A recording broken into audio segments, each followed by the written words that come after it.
Hi D4, it's Miss Rachel. I'm going to read you guys a story called Penguins Can't Fly.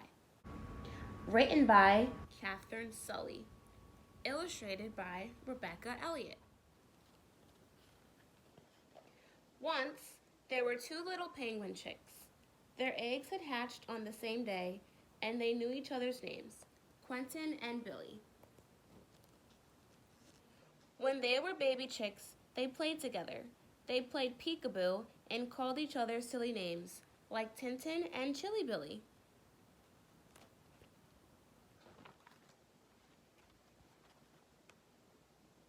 As the young chicks grew up, their games changed.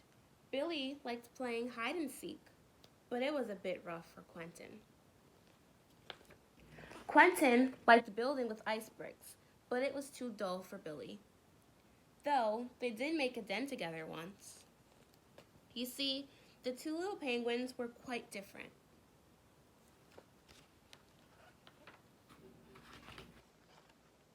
Quentin liked knowing things, like what all the fish were called, how many different types of snow there were, and, best of all, how far away the stars were.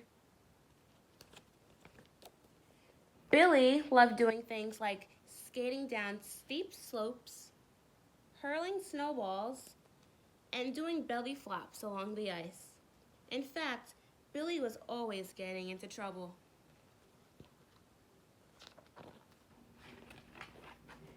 Especially at school. You see, Billy just couldn't sit still. He tried to be good, but he always ended up getting in trouble. Sit still, Billy, his teacher was forever saying.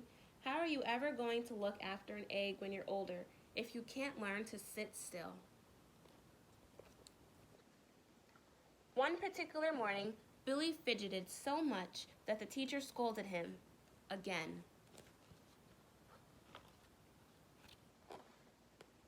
At lunchtime, Quentin couldn't find Billy, so he ate his lunch alone.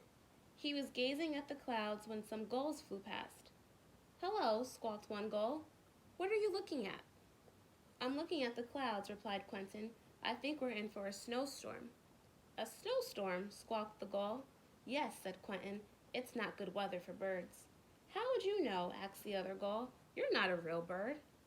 "I am a real bird," said Quentin. "I have feathers and a beak, and I hatched from an egg."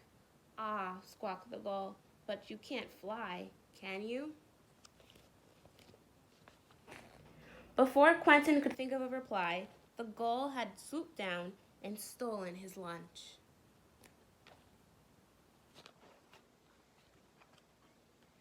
That night, Quentin couldn't sleep. He went to sit on his favorite rock and gazed up at the sky.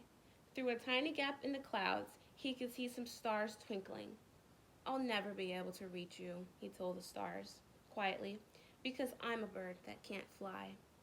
Then he heard the sound of a pebble being thrown into the water. "Who's there?" asked Quentin. "It's me, Billy," Billy replied. "Oh, you couldn't sleep either?" asked Quentin. "I'm going away," said Billy. "I'm fed up with getting in trouble." "I wouldn't do that if I were you," said Quentin. "I think we're in for a snowstorm." But there was no reply. Billy was gone.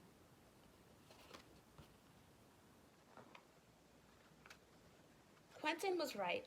The next day, there was the most terrific snowstorm. You could barely see your flipper in front of your eyes. Everyone huddled together for warmth. All day, the wind howled and the snow fell. That evening, Quentin heard a voice calling, "Billy! Billy!"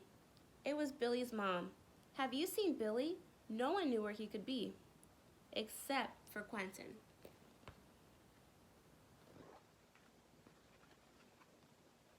Quentin set off right away. It was dark, but Quentin found his way by looking at the stars.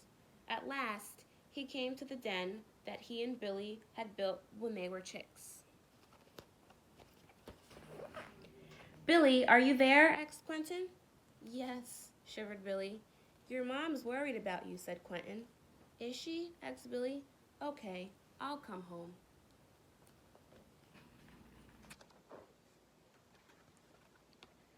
The two friends walked home together. You were right about the snowstorm, said Billy. Quentin told Billy about the gulls. Of course we're real birds, said Billy. We just swim instead of fly. I'm not sure I'll be able to swim, said Quentin. Wait until we start swimming lessons, said Billy. It's going to be great.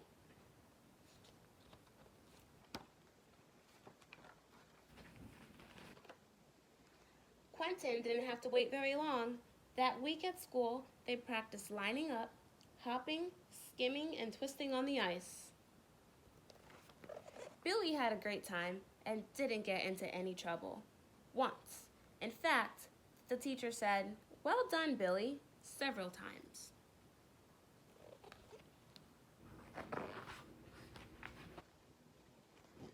When it was time to take their first dive, Quentin wasn't looking forward to it.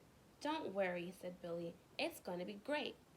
Billy leapt into the water, making a huge splash. Quentin stood at the edge of the rock and gazed into the water.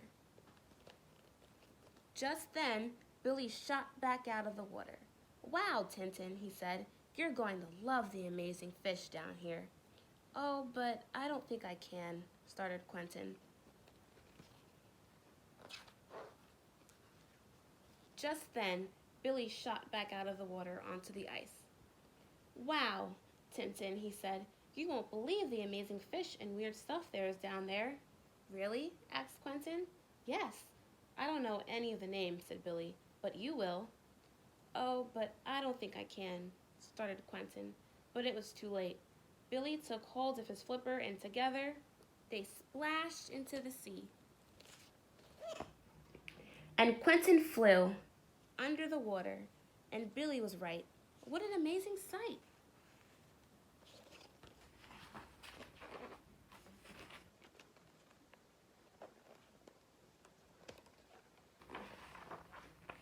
The end. Bye, guys.